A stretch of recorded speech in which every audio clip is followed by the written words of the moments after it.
বিয়ে মনে করছিলাম ভোটটা দেয়াম, কেমনে দিতাম, ইথানে দি কয় না, আমি কই কেডা কয় না, কয় আমরা ইথানে ভাবির তালতো ভাইও আছে একজন, জাতীয় নাগরিক পার্টির বড় একটা পদে তিনি বসছেন।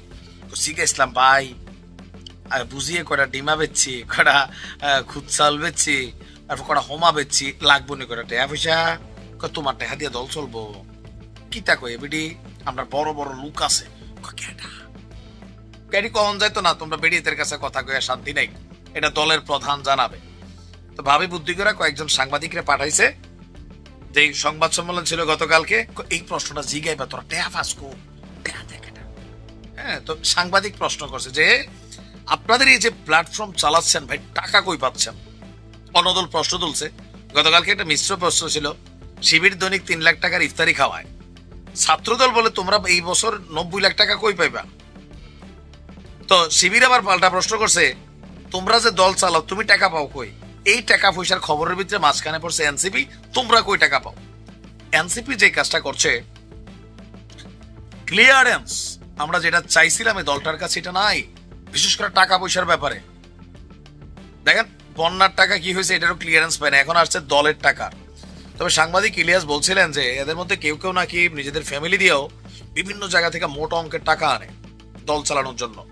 তবে কে সেই ব্যক্তি ইলিয়াস ভাইও বলে নাই, বা এটা আসবে কোন এক সময় তিনি ফাঁস করে দিবে, ছাত্ররাও বলে নাই। ঘটনার প্রেক্ষাপট হচ্ছে আপনার গতকালকে রাজধানীর বাংলা মোটরে জাতীয় নাগরিক পার্টির একটা সংবাদ সম্মেলন ছিল, সেখানে প্রশ্ন ছিল আপনাদেরকে আর্থিকভাবে কারা সাহায্য করছেন।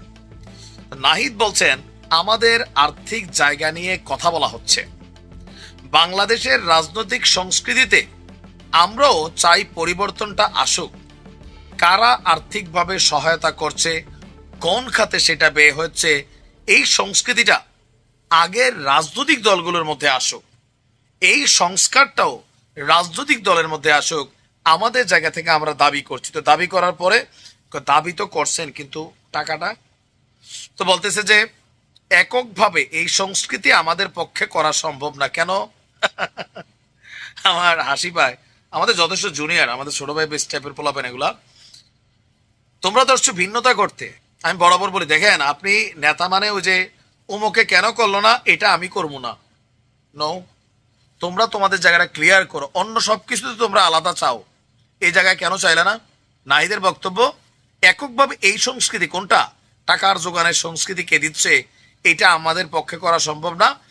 আমাদের কারা আর্থিকভাবে সহযোগিতা করছে, আমরা যদি তাদের নাম প্রকাশ করি তাদের কোনোভাবে ক্ষতির শিকার হবে না, মানে তারা সেই নিশ্চয়তা সরকারের পক্ষ থেকে দিতে হবে। মানে কেন তোমরা কোন কালা চোরার থেকে টাকা আনতেছো, সাদা চোরার থেকে আনতেছো?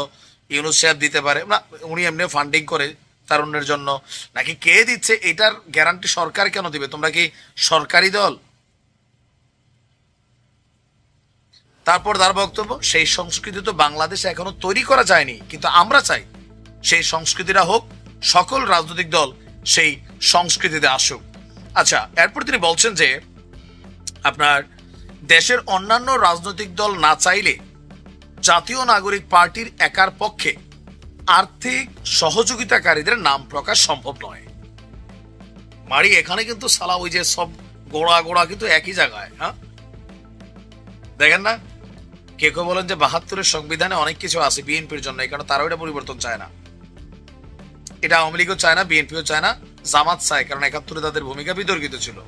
এটা আপনি আমার যতই গালি দেন, এটা বদলানোর সুযোগ নেই। 24-এর নাম আসলে যেমন আওয়ামী লীগের নাম আসবে, 71 নাম আসলে জামাতেরও আসবে।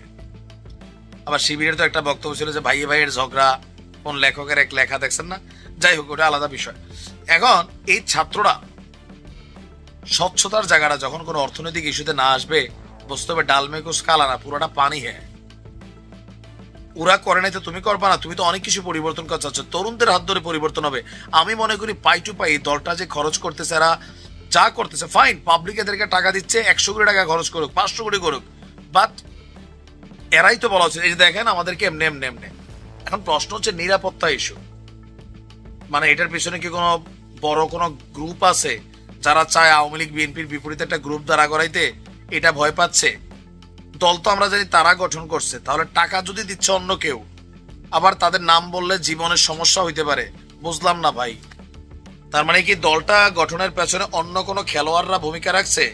বেসিক্যালি কোপা শামসু টাকা দেবে বাচ্চু, বাচ্চুর কাজ হচ্ছে কি টাকা দেওয়া, বাট অপরাধটা ঘটাচ্ছে কে? শামসু। আইনের চোখে শামসুর আগে সাজা হবে, বাচ্চু হুকুমদাতা হিসাবে, অর্থলগ্নিকারী হিসাবে তার সাজা হবে। প্রথমে আগে পাবলিক গণদোলাই দেবে শামসুরে, বাচ্চুর নাম পরে আসবে, বাচ্চু ফ্লাইটে টিকিট কেটে পালাই যাবে, বাচ্চুর অলস পালাই যায়। তাহলে এই দলটা যে তৈরি হচ্ছে, ছাত্ররা মাঠে নামছে, তাহলে পেছনে অর্থলগ্নি করছে কারা? জানতে চাই।